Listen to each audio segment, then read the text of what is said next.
জামাই, এই জামাই, এই তুমি গলায় ফাঁস নিচ্ছ কেন? আপনি তো বলেন যে আমি চোদু, আমি বোকা, আপনি তো বারবারই তো বকেন। এই রাগের মাথায় তো অনেকজন অনেক কথা বলে, তাই বলে তুমি কি গলায় ফাঁস নিবা?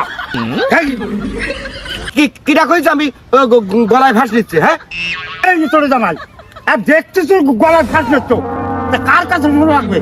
একদম বাবুলে পাশে চামড়া চিনি বেরিয়ে যাবো।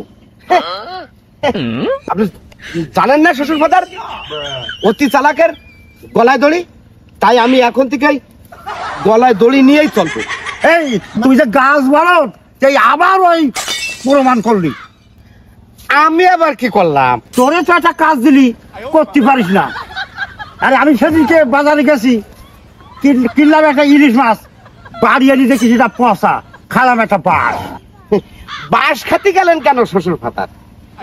আমারে বললি তো আমি ওই বাঁশ দিয়ে একটা মই বানাই দিতাম, তাহলে মই বেই গুলার থেকে ধান পড়া যেত, ওই মই বেই ওই ডাব গাছের থেকে ডাব পড়া যেত, ভালো হইতো না? চুপ কর শালা, ইয়ে চলে জামাই, আরেকটা কথা বলে কিন্তু তার বাঘ একদম। হ্যাঁ, উচিত কথা বললেই দোষ হয়ে যায়।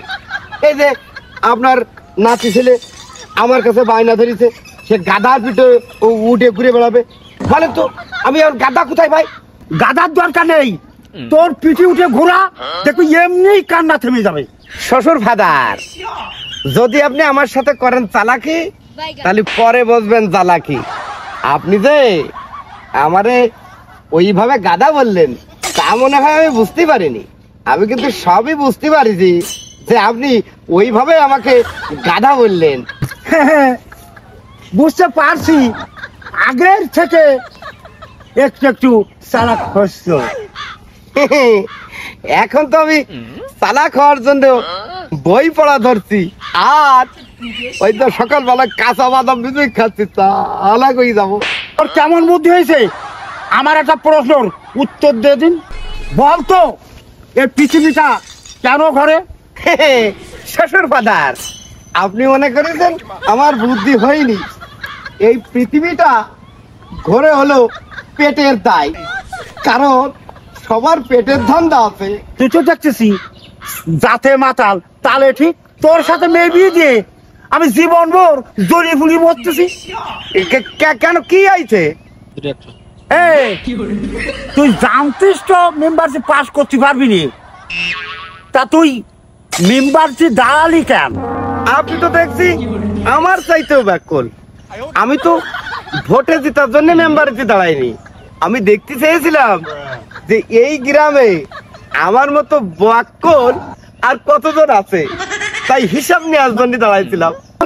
ব্যাকল জামার কি কাণ্ড! তুই তো ভেবেছিলাম আমার জামাই আমার মেয়েকে নিয়ে ভালোবেসে সুখে শান্তিতে ঘর করবে।